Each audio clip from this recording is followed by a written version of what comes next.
हकीकत तो ये है कि हम इस बात को सोचे, आया बलोचिस्तान में ये हालात पैदा कैसे हुए, किन वजूहात की वजह से हुए। 70 की दहाई में कहा जाता था कि पढ़े लिखे बलोच नहीं है, इनको समझ नहीं आता। आज हमारी वो कौन सी गलतियां हैं, हमारी आज वो कौन सी मजबूरियां हैं कि आज एक पीएचडी और एक डॉक्टर जो है ना अपना कलम छोड़ के बंदूक उठाने पे मजबूर हो गए। लोग बैठे हुए थे, अक्सरियत। शुरू में तो हमने ये देखा कि वो सिर्फ और सिर्फ एक दूसरे के बारे में ही बात कर रहे हैं, बलोचिस्तान को जैसे भूल गए। बलोचिस्तान में ये वाकयात आज के नहीं है।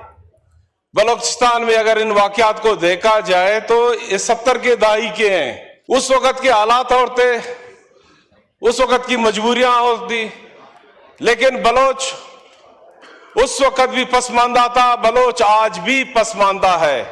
बलोचिस्तान के हालात के बारे में आज से महीना पहले मेरे कायद हजरत मौलाना फजल रहमान साहब ने इस फ्लोर पे आके बात करने की कोशिश की, लेकिन उसे मुख्तलिफ तरीके से कहा गया कि नहीं, हालात ऐसे नहीं है। हकीकत तो ये है कि हम इस बात को सोचे, आया बलोचिस्तान में ये हालात पैदा कैसे हुए, किन वजूहात की वजह से हुए।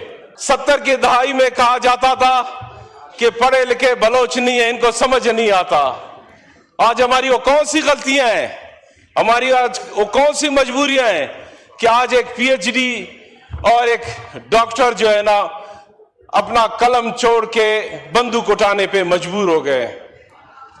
हकीकत तो ये है कि शायद मैं कह सकता हूं कि बलोचिस्तान के हवाम को ये पता चल गया कि इन असेंबलियों में कि बलोचिस्तान की आवाज को सुनने को कोई नहीं है, क्योंकि ये कहां का असूल है, ये कहां की बात है कि 60 से 70 साल के उम्र के लोग भी यहाँ आके शर्म और हया वाली बातें करते हैं। सही कहते होंगे, ये शायद इस्लामाबाद की तरबियत है, ये शायद इस्लामाबाद का लैंग्वेज है, लेकिन बाखुदा मेरा बलोचिस्तान ऐसा नहीं है। बलोचिस्तान में लोग, बलोचिस्तान के बलोच, बलोचिस्तान के पश्तून, बाजार बलोचिस्तान के हजारा, बलोचिस्तान का सेटलर पंजाबी रिवायात वाला है। बलोचिस्तान के हर मसले पे बलोचिस्तान के लोग आपस में बैठ के यूनिटी के साथ हमेशा उन्होंने दुश्मनों की मुकाबला की है। आज बलोचिस्तान जल रहा है। आज बलोचिस्तान में छोटे छोटे वाकयात के बाद ये बड़ा एक वाकया आया है। बलोचिस्तान के इशू पे आज से पहले भी अक्सर हमारे अकाबरीन ने यहां बात करने की कोशिश की, गोशगुजार किया कि बलोचिस्तान कहां तक पहुंच चुका है, लेकिन हम इस बात को क्यों नहीं सोचते कि आज 75 साल भी बलोचिस्तान के मसले वही हैं जो पहले दिन के थे। बलोचिस्तान के बच्चे को उसका राइट्स चाहिए, बलोचिस्तान के पढ़े लिखे बच्चे को उसकी नौकरी चाहिए, बलोचिस्तान के ताजिर को उसे वो माहौल चाहिए जिसमें वो बिजनेस कर सके, बलोचिस्तान के जमींदार को वो वसाइल चाहिए जिससे वो अपनी जमींदारी कर सके। लेकिन इन सब चीजों से हटके आज बलोचिस्तान का हर बंदा इस पे मजबूर है, या अल्लाह मेरे बलोचिस्तान में अमन कैसे आएगा। मैं मानता हूं आलमी दुनिया में हालात चेंज होते रहते हैं, कभी अफगानिस्तान का मसला है तो अजाब भी बलोचिस्तान पे आता है, ईरान के इश्यूज होते हैं तब भी बलोचिस्तान पे मसला आता है। आज यहां बैठे हम पॉलिसीज तो बना रहे हैं, हम बोलते हैं कि बलोचिस्तान को हमने गवादर दिया, बलोचिस्तान को हमने पोर्ट दिया, बलोचिस्तान में हमने रेकोदिक दिया, बलोचिस्तान में हमने सेंदक दिया, बलोचिस्तान को हमने हजारों किलोमीटर रोड दिया।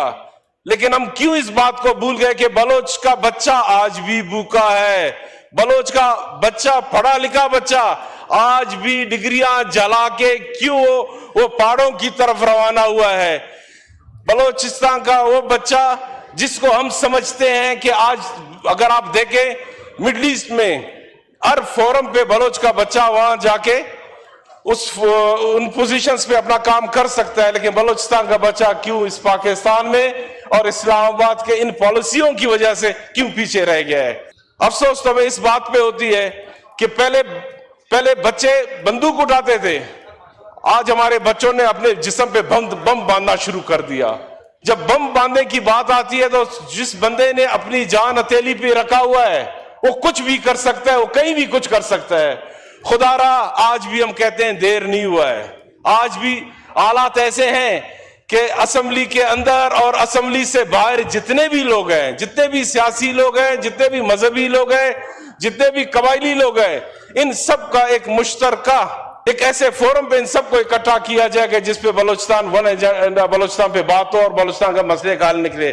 بلوچستان میں کمی ہے تو اعتماد کی کمی ہے. بلوچستان والوں کو یقین نہیں ہوتا کہ ہمارے لیے کچھ, جب ہم یہاں سے کسی پالیسی پہ ہم بات کرتے ہیں اور ان تک پہنچاتے ہیں, لیکن ان کو وہ اتنے بے بھروسہ ہو گئے, وہ کہتے ہیں کہ شاید یہ امپلیمنٹ نہیں ہو سکتا, یہ صرف اور صرف زبانی جمع خرچ ہے اور اسمبلیوں کے اندر باتیں ہیں. خدا را حالات پہ ہم جائیں تو اوکاڑا میں بھی وہی ہوا. پاکستان کے ہر کونے میں دہشت گردی ہوئی ہے. پاکستان کے ہر کونے میں ہمارے علماء کرام کے اوپر حملہ ہوا ہے. ہمارے کافی دوست شہید ہوئے ہیں. خوزدار میں ہمارا ایک بڑا پیارا ساتھی وڈیرا سرور موسیانی کو دن دہاڑے شہید کیا گیا. ایسے ہی کوئٹہ شہر میں شہید ہوئے. کئی بم دھماکے ہوئے ہمارے ساتھیوں کے اوپر.